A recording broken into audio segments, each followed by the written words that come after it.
Hey, Izzy. What's up, Si? There we go. Welcome to Hog Pod, guys. I have Izzy Higginbottom, single season scoring record in women's Razorback basketball history.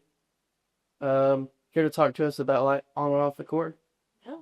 Happy to have you. Thanks for having me. I'm honored. Yeah. You have anything you want to share real quick before we get into it? Just like he said, I'm from Batesville, Arkansas.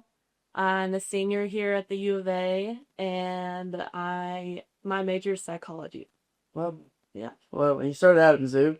Yeah, started out at Mizzou right out of high school. Did my freshman year, played there. Then I just wanted to be closer to home, so I transferred to Arkansas State and loved it. Enjoyed my time there. Was had a very successful career there on the court as well. But ultimately, it was my dream to be a Razorback, so really blessed to end it here. Aren't you SEC freshman of the year? Well, no, I had gotten SEC Freshman of the Week one time and 1 week in the at Mizzou, and I had a really good freshman year there. Not a lot of freshmen get a lot of minutes, so I was very fortunate there. But ultimately, I'm not a Missouri girl. I'm an Arkansas girl. How Columbia? Is it nasty? Oh, I don't- I'm not gonna say too much about Columbia, but it was different. It was a unique experience. Hmm. Most recent season, obviously you had the best season of your life. Was it a coaching thing, or you think you just developed yourself into like why such a breakout here? Obviously you had great seasons at Jonesboro and at Columbia, but how the breakout season happened here? I think it was just kind of a multitude of factors, but it's really what they needed here. We needed someone that could score the ball, and that's what I am, as a scorer when it comes to basketball. So that was my strengths, and it's just what was needed here. But also, I think as time progresses and you get more experience, that's just kind of what happens. You just tend to see more production. And with this amount of production this season, obviously you were put under the limelight this year, doing what you did, setting records and everything, and being so recognized. How did that change your social life regarding, I mean, on off the court and everything in between? Yeah, it was really cool to see.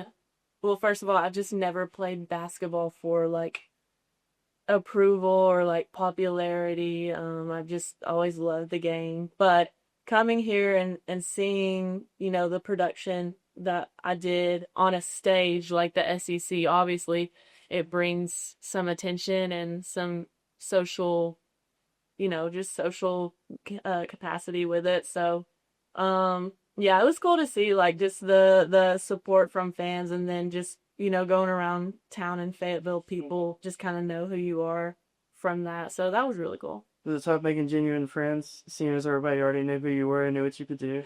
No, I don't think so. It's just and outside of basketball, we don't have really a lot of time to kind of get to know other people, but I did make friends and great people. So Didn't have much time to do anything other than basketball this year. yeah, not much. That's fun. Between school and basketball, it's pretty much a full-time job. Now that it's gone, what do you do? Now that it's gone, that's actually something that I'm dealing with right now, is kind of this transition period where I have a lot of free time and I'm not used to it. Um, gone to a baseball game, went to the softball game the other day, so I'm getting to go to other events a lot more now, and then just trying to stay on top of my academics. Regular student. Be a regular student, yeah. Probably hadn't had that for Yeah. a bit. No, yeah. Or, It's kind of refreshing, yeah. you know. But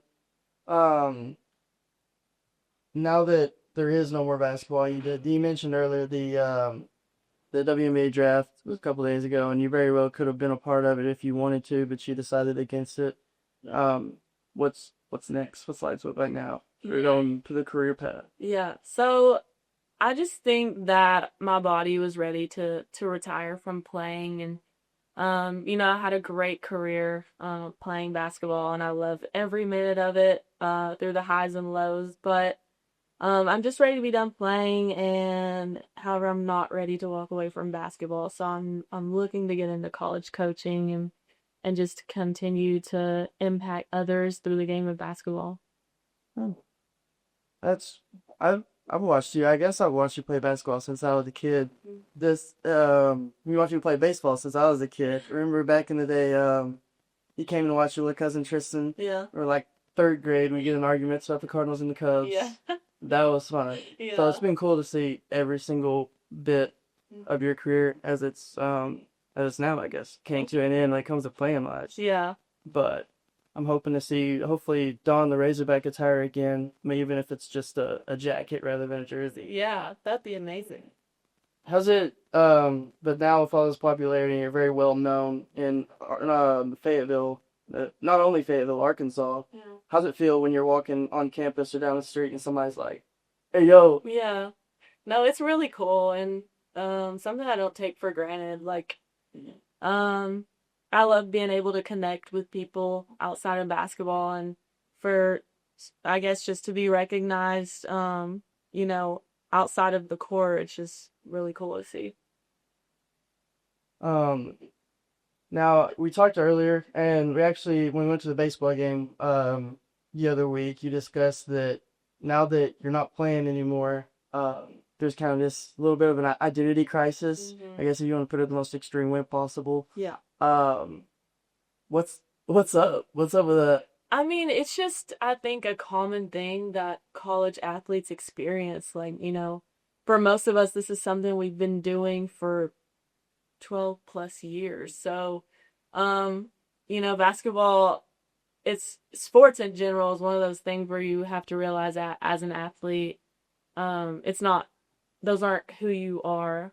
It's just something that you do. And so that's kind of the period that I'm in right now, is like, that's not who I was, and that's not who I am. It's just something that I did for a really long time, and something that I was good at, and now I can be good at the next day.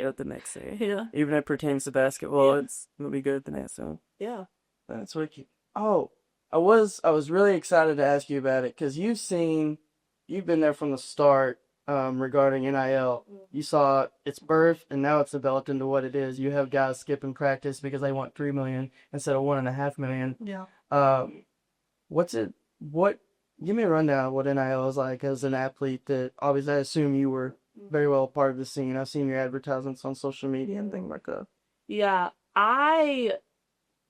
Honestly, NIL has been a pretty new thing for me. Like, just within the past couple years, I learned what NIL actually was. I don't even know if it was truly a thing my freshman year at Mizzou. And then even just coming here to U of A, I've learned a lot. Like, it's not what I expected. I think it used to be something where it was like, you do something, you advertise for a company in exchange for a profit or whatever it may be, a reward. And I can't even imagine what it's like on the men's side, because they just see a lot more than the women's side does in a multitude of aspects. But it's become crazy, and it's really changing the landscape of college athletics across the board. You see it a lot here, even like you said, it obviously affects the men's a lot more. The marketability is what it is. Mm-hmm. But did you see it affect the scape of even your Arkansas team, or the people playing there or not playing there that would have or not have because of NIL? Yeah, I think that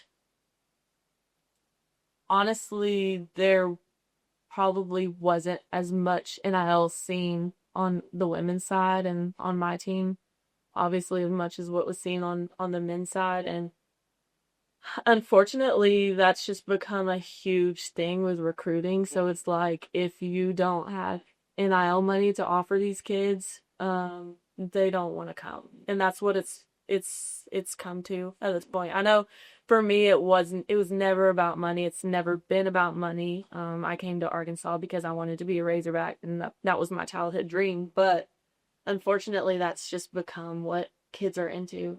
So I'm sure you got to see a lot of that. Yeah. A couple of Hellcats on the basketball team. Yeah. Bought and paid for by Tyson. Yeah.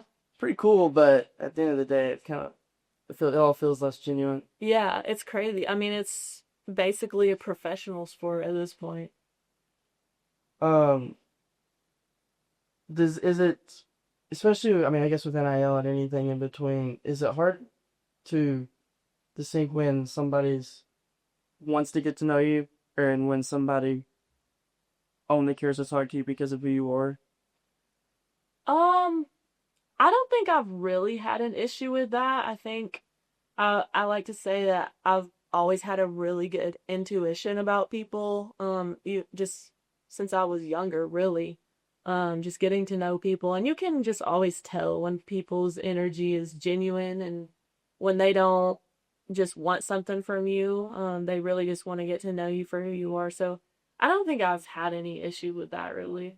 How's it feel? How's it feel? I mean, you've mentioned it before. Somebody who maybe you don't even know their last name. You've had maybe two conversations with them, and then now that you are who you are, you're all of a sudden best friends, Yeah. and they're telling all of their buddies, Oh my their gosh. moms or dads, their grandparents, their Yeah. great great aunts that y'all are just been best friends since elementary school. Yeah, that is a real thing. I actually have seen a lot of that, and I think it's really funny. Just laugh at it, and like on Facebook, I'll see comments all the time on posts about me that it'll be somebody that I don't even like know, and they'll be like, "That's my cousin," and I'm like, No. "Okay, I have a new cousin," or like, and we might be, but it's like I've never met you, Mm. and yeah, it's just funny. It's just human nature, like when you're in the work or you're doing the work behind the scenes that nobody sees, like you might have very few supporters during those moments, but when the lights come on and you're getting all this attention and you're putting your talent on display, that's when everybody wants to be your biggest supporter and say that they've been there the whole time. But it's just part of it. Anyway, back to the identity thing. I'm sorry, I feel like we didn't get to go in depth as much because shoot, my growing up, my dad was my baseball coach my whole life, and obviously that fell in small town Arkansas. That fell into baseball as my identity for a little bit, even though it's high school sports are high school sports. It's meaningless at the end of the day, but it was. And little 18-year-old me, that was gone. I was like, what am I supposed to like? Yeah. What am I now? That's what I was known for, is like the baseball player at the school, the this, the that. And that kind of hurt my feelings a little bit when I graduated high school. So like it's your whole life. You've turned it into something where, I mean, there's been well over 1 million people watch you play basketball. Um, this year. Mm-hmm. So I can't imagine how bad it hurt my feelings. Yeah. But I don't know, I shed a few tears. Yeah, no, that's valid because even in high school sports, like I think just now with the landscape of sports, even today, like kids at from young ages are being kind of thrown into sports, Mm. and it's such an important importance is placed on being an athlete, especially as a young kid, and I think parents, put a lot of pressure on their kids, and so it's like how can it not become an identity almost when you're an athlete? But fortunately it was never like that for me. Like my parents never forced me into anything with basketball. It was just something that I naturally gravitated towards, and I just loved it, and I fell in love with playing it, and it didn't feel like pressure, it didn't feel like my identity. It just felt like something I got to do.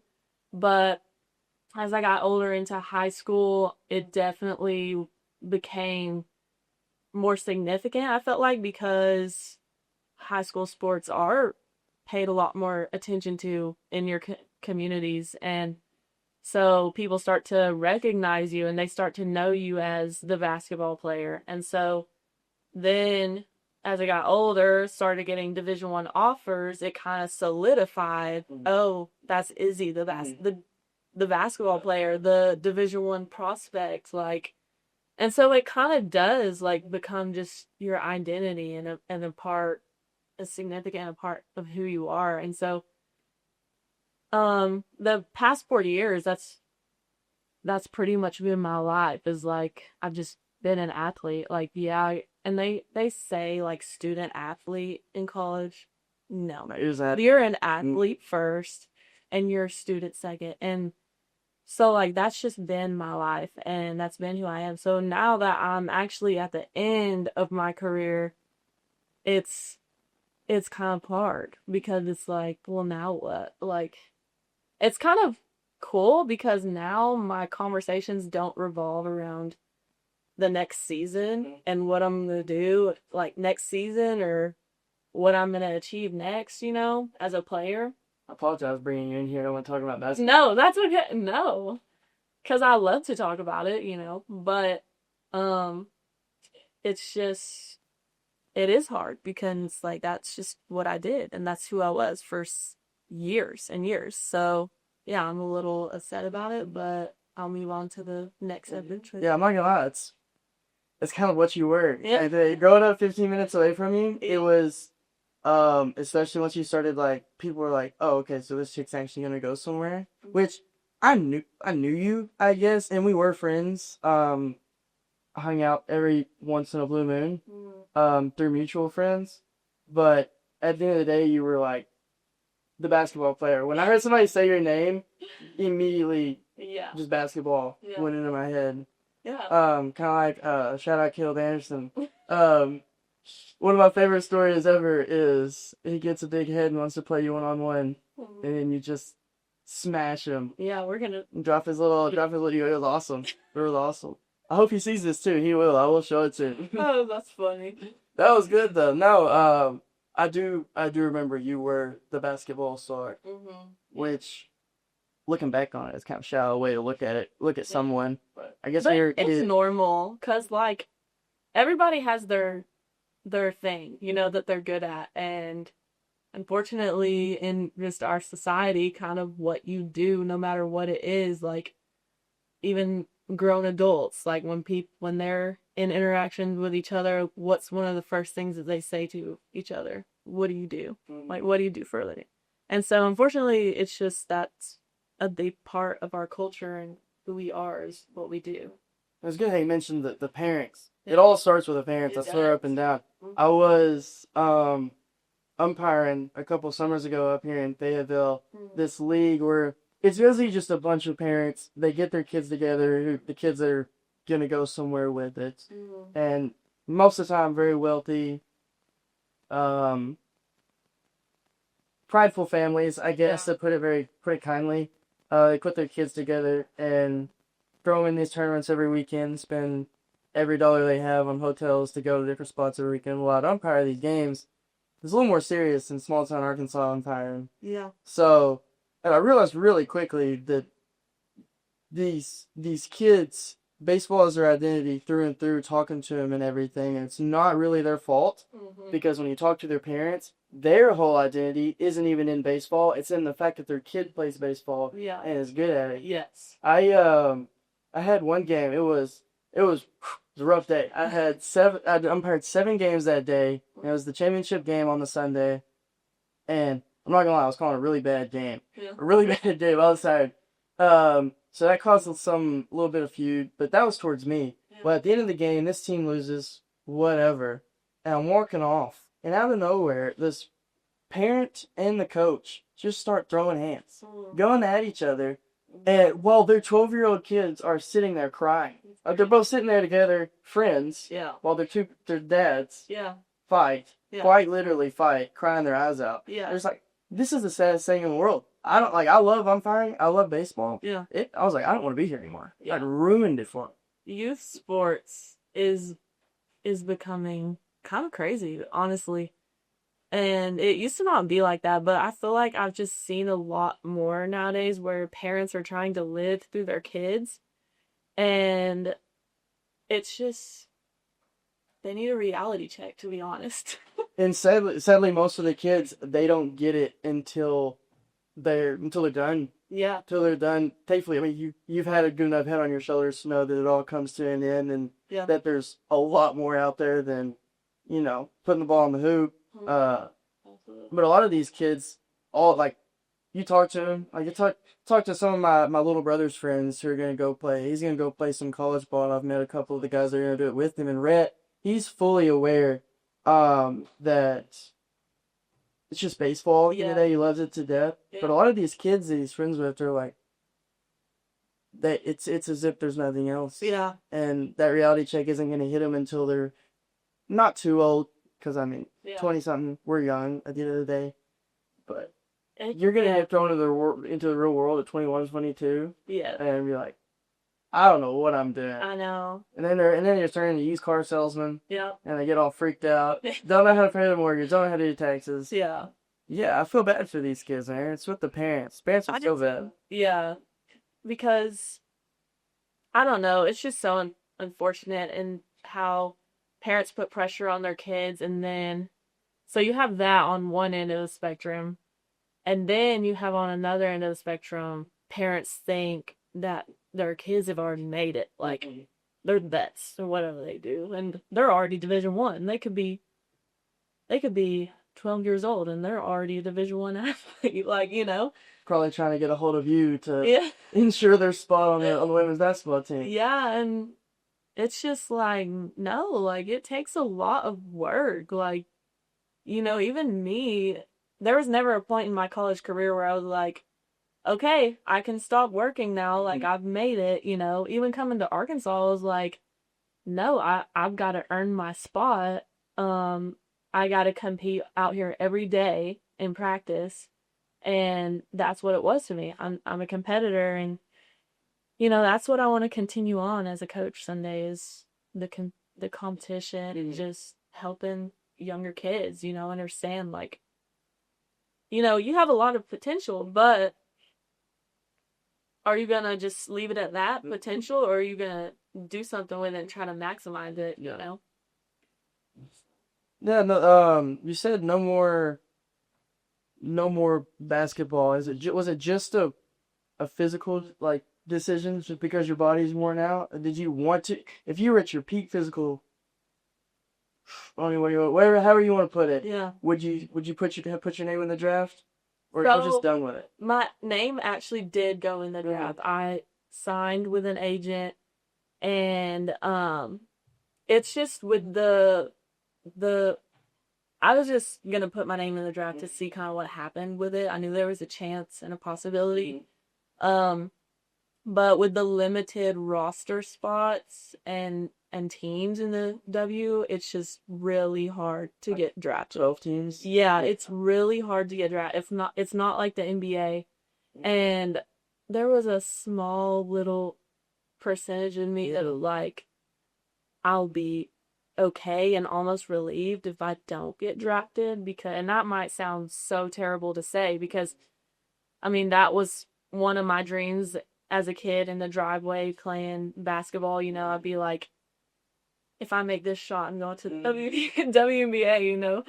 And so, like, yeah, obviously that was one of my dreams when I was younger, but I think dreams can change, and I think that's okay. And so, yeah, just now that I've gotten to the end of my career, like, my body is really ready to be done, just from a physical standpoint. And when your physical health isn't in the best shape, it really takes a toll on your mental. So yeah, I'm okay. All right. Well, I think that's a good final message. And do you have anything else you'd like to say? No. Nah. Thank you. Anyway, Izzy, I appreciate you coming in. Thank y'all for tuning in to Hog Plug, and we'll see y'all next week.